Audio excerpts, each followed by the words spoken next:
In this video, we'll show you how you can stop Microsoft Edge from starting automatically on your Windows 11 PC or laptop.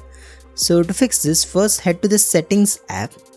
Now go to this Apps tab on the left, and here you will need to scroll down and then click on this Startup option. In this menu, you'll need to find Microsoft Edge on the list. Once you find it, simply turn off this toggle next to it. So this will stop Microsoft Edge from starting automatically.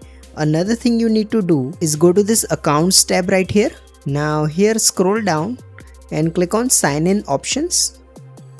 Now in this menu, turn off this toggle that says automatically save my restartable apps. The last thing you need to do is open Microsoft Edge. Click this three-dot icon and then go to Settings. Here search for Startup Boost and then turn off this toggle. So this will stop Edge from automatically turning on and running in the background when you turn on your PC. If you find this video useful, please don't forget to like and subscribe to Glitch Guru.